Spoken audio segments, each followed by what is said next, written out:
CFM 1280.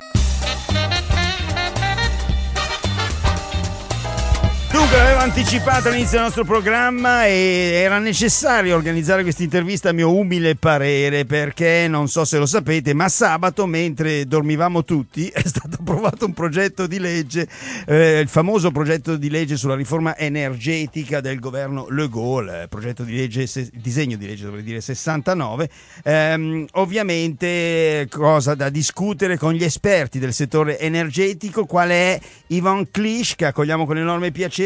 Lui est associé à l'Université de Montréal. Bonjour Yvan. Bonjour. Alors d'abord, tu me disais, c'est le Cerium, hein? Oui, je travaille comme chercheur associé dans le domaine de l'énergie au Centre d'études et de recherche internationale de l'Université de Montréal, le Cerium. Voilà, mais on va rappeler aussi que tu as publié un livre qui a eu énormément de succès au sujet de l'énergie. Oui, ça portait sur la géopolitique de l'énergie, c'était en 2022. Donc, avec l'invasion russe de l'Ukraine et la dépendance de l'Europe envers le gaz russe, disons que le timing était intéressant pour moi. C'était pas prévu, mais ça a assuré qu'un plus grand intérêt pour les questions énergétiques au Québec. Voilà. Alors, mon cher Yvan, là, on va parler de la dépendance du gouvernement envers Hydro-Québec, parce que on va parler de ce fameux projet de loi 69. Qu'est-ce qu'il dit, le projet de loi 69 qui a été approuvé sous Baillan dans la nuit à 4h30 de samedi matin? En gros, c'est une loi qui vient encadrer le développement des ressources énergétiques au Québec, parce que effectivement, on va en avoir normalement beaucoup plus de ressources énergétiques au Québec pour assurer le grand chantier de la transition énergétique. Donc, finalement, le projet de loi vient ajouter un certain nombre de nouveautés. La première est d'intérêt pour Hydro-Québec, c'est qu'elle n'aura plus à recourir à des appels d'offres pour ses projets. Auparavant, Hydro-Québec devait le faire. Et maintenant, elle sera plus tenue de le faire. Et la volonté qui est indiquée derrière ça, c'est que Hydro-Québec veut pouvoir épargner tous ces longs délais d'études administratives des propositions, ensuite de signature des contrats. Également, il y en avait une loi qui était la loi 34 qui avait été adoptée il y a quelques années, qui faisait que les tarifs étaient révisés aux 5 ans. Comme on l'a vu ces dernières années, la situation politique, géopolitique fait en sorte que les choses peuvent changer très rapidement. Ouais. Alors là, le gouvernement ramène ça à 3 ans. Et puis, je dirais peut-être deux autres éléments qui vont intéresser probablement les auditeurs, c'est que la hausse des prix de l'électricité, elle est limitée à 3 % au cours des prochaines années. Donc, même si Hydro-Québec a des augmentations de ses coûts, ça ne sera pas nécessairement reflété pour la clientèle domestique. Et du côté de l'essence, avant, il y avait un prix plancher, c'est-à-dire un prix le plus bas qu'on pouvait aller. Ça avait été adopté il y a plusieurs années pour protéger les producteurs indépendants face aux gros joueurs dans le domaine des stations d'essence. Eh bien, maintenant, comme il y a de moins en moins d'indépendants, cette mesure-là a été jugée moins nécessaire. Donc, ça devrait assurer une plus grande compétition entre les stations d'essence. Donc, peut-être, on le verra, une baisse des prix de l'essence, c'est à voir au cours des prochaines semaines. Là, on parle des investissements d'Hydro-Québec. On parle de 200 milliards sont prévus d'ici 2035, c'est ça?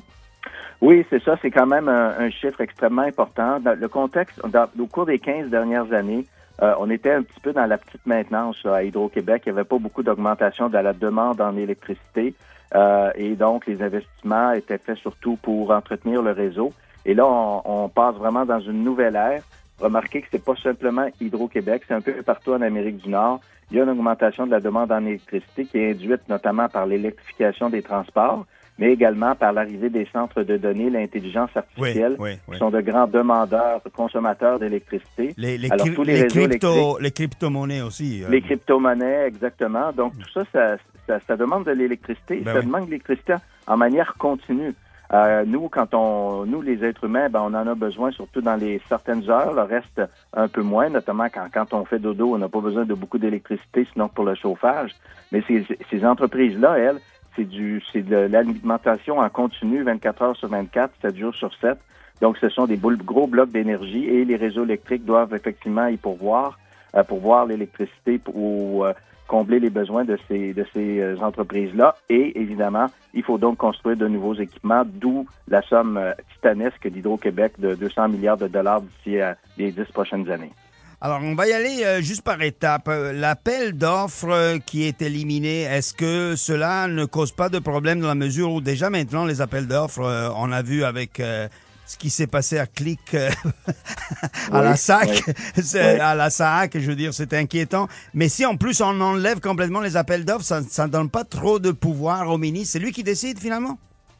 Oui, effectivement, c'est que là, le ministre a maintenant un grand rôle. Écoutez, c'est une première, si je ne m'abuse, dans le monde d'Hydro-Québec. Hydro-Québec, existe depuis maintenant plus de 80 ans et il y avait toujours eu une facilité à rencontrer la demande en électricité, facilité dans le sens qu'on pouvait accepter tous les blocs d'électricité qui étaient demandés par les différentes clientèles.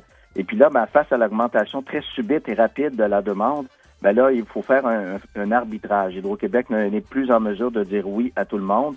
Donc là, ça va aller effectivement dans les mains du ministre qui, lui, va juger selon certains critères, notamment de retombées économiques en faveur du Québec, qualité des emplois, etc. Il va juger quelles sont les entreprises qui vont recevoir ces différents blocs d'énergie. Alors, on est vraiment effectivement dans une nouvelle ère. Du côté d'Hydro-Québec, ce qu'elle dit, elle, c'est que nous, on est déjà un électricien. Si on veut développer, par exemple, des gros blocs d'énergie éolienne, plus de 1000 mégawatts là, sur le plan technique, on peut le faire nous-mêmes. On n'a pas besoin de passer par un appel de proposition, comme on le fait pour nos centrales hydroélectriques. Alors, elle évoque là, le fait que il faut aller assez vite, que si on passe par les appels de proposition, on allonge souvent de plusieurs mois les projets. Alors, on verra effectivement si on va continuer dans cette voie-là au cours des prochaines années. Mais par contre, il y a un élément de contrôle, c'est que les contrats que Hydro-Québec va signer pour les prochains projets, normalement, ils vont être analysés par la Régie de l'énergie du Québec. C'est ça, mais la Régie de l'énergie qui voit quand même ses pouvoirs un peu réduits, limités. Oui, la Régie de l'énergie, en fait, c'est beaucoup pour... c'est vraiment un tribunal indépendant qui établissait les tarifs d'électricité, notamment pour les clients comme nous. Alors, elle regardait les coûts d'Hydro-Québec et c'est un tribunal comme judiciaire. Ce sont des avocats qui parlent avec des avocats. C'est très judiciarisé, c'est très formalisé. Alors, les avocats d'Hydro-Québec devaient prouver que les coûts qui allaient servir à établir les tarifs étaient nécessaires. Les avocats de la Régie également regardaient ça. Et puis ensuite, après quelques mois, il y a une décision qui était prise sur, voici, on pense que vous avez besoin vraiment de X pourcentage d'augmentation du tarif pour la clientèle domestique. Et là, ce pouvoir-là lui est un peu retiré parce que le gouvernement a dit, non, nous, de toute façon, on veut limiter la hausse à 3 et il n'y a pas autant besoin de regarder les livres d'Hydro-Québec pour établir ces tarifs-là. Alors, évidemment, ça pose un enjeu pour les tarifs commerciaux et industriels parce que cette hausse potentielle qui aurait peut-être été répercutée vers les clientèles domestiques, maintenant vont être passées plutôt aux tarifs commerciaux, industriels, institutionnels, et ces gens-là qui vont probablement payer les manques à gagner si jamais ça advient. Si on est dans une période inflationniste importante, ce sont ces clientèles-là qui vont absorber ces hausses. Alors, bien sûr que ça ne fait pas leur affaire. Oui. Si on parle de 100 milliards d'investis, je suppose qu'on parle aussi de nouveaux barrages, etc.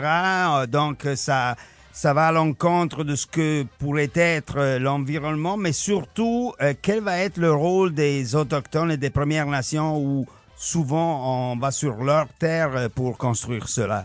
Oui, en fait, il y a deux éléments. Il y a une différente palette de solutions pour assurer les besoins de la demande en électricité au cours des prochaines années. Hydro-Québec va aussi essayer de hausser la capacité de production de ses centrales existantes.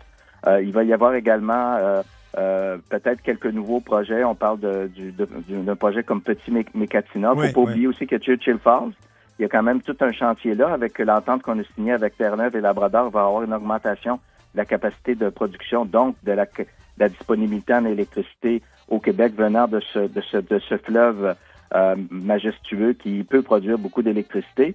Et également, Hydro-Québec veut hausser les programmes d'efficacité énergétique, développer de l'éolien. On parle de 9000 mégawatts, c'est beaucoup. On en a 4000 mégawatts d'éolien, donc on veut doubler la capacité d'ici 2035. Et rappelons-nous aussi qu'Hydro-Québec a lancé une première de son histoire, un bloc d'énergie solaire, donc il y aura de la production solaire également au Québec. Maintenant, dans tous ces projets-là, et ça c'est déjà fait, c'est une priorité d'Hydro-Québec, on le voit, le président lui-même, M. Sabia, traite lui-même directement avec les communautés autochtones. Il veut en amont des choses avant que les projets soient lancés, établir des accords cadres. On parle là beaucoup de réconciliation économique avec les communautés autochtones. Donc, on veut les impliquer en amont, en faire des partenaires dans les projets et des fois, pas simplement comme bénéficiaires, mais je pense qu'on discute aussi là, d'actionnariat, là, d'être vraiment actionnaire, propriétaire, copropriétaire des actifs qui vont être développés, ce qui les implique là littéralement là, dans la qualité du projet. Alors ça aussi, là, c'est une nouveauté et c'est un facteur clé là, pour que tous ces projets puissent voir le jour. Magnifique. J'espère que cela va se concrétiser. Dernière petite question, Yvon. Si je m'abuse, la question que ce genre de loi vient à être approuvée avec le fameux bâillon à 4 heures du matin un samedi, et ça délégitimise pas trop la question? Ou, je dirais... c'est sûr que ça suscite quand même beaucoup d'insatisfaction, de la rancœur. D'autant que le gouvernement a introduit 3 semaines avant l'introduction de la loi une cinquantaine de modifications. Alors, les députés étaient en train de regarder un projet de loi, puis là, on leur a dit, finalement, on vous apporte des modifications à la loi, une bonne cinquantaine, donc c'est très substantiel. Alors, non, c'est sûr que pour le gouvernement, c'est certainement pas satisfaisant d'adopter une loi comme ça. Oui, c'est sûr que ça la rend peut-être dans la tête des gens un peu moins légitime. C'est effectivement quand même pas le scénario optimal.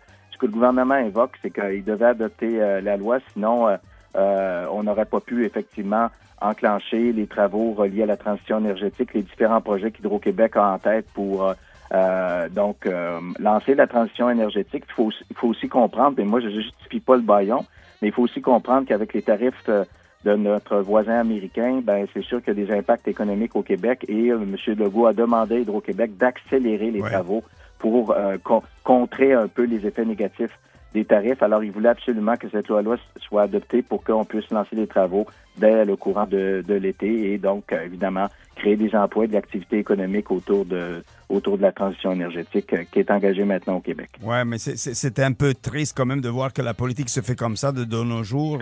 Il y a beaucoup de projets, des scènes de loi qui viennent à être approuvés avec ce bâillon. Oui, effectivement. Effectivement. Moi, je pense qu'il y a là justement un petit bris de démocratie. Et il faudrait certainement envisager d'autres approches qui fassent en sorte que, écoutez, on est au Québec, on est seulement 10 millions de personnes. Je pense qu'on est quand même capable de s'entendre. Là. Alors, et ça, si tu me permets une opinion personnelle, je pense que les politiciens ne mesurent mal à quel point on aime ça, les voir travailler ensemble, alors qu'ils sont toujours en train de se lancer des critiques. Là, c'est le jeu politique. Mais je pense qu'il y a un écart entre ce qu'eux font et ce que nous, on aimerait voir beaucoup plus souvent, c'est-à-dire des politiciens qui agissent en meilleure collaboration, en meilleur esprit, dans une meilleure entente. Et sur cette note positive, je te remercie énormément d'avoir été avec nous et d'avoir éclairci le projet de loi 69. Je te souhaite une bonne journée et à la prochaine. Merci Silvio, au plaisir. Ciao. Allora, era Yvon Clich, ricordo, ricercatore specializzato per il settore energetico presso il Centre d'études et de recherche internazionale dell'Université de Montréal. Parlavamo di questa riforma energetica del governo Legault che è stata adottata la notte di sabato domenica alle 4:30 del mattino mentre dormivamo tutti. CFM 1280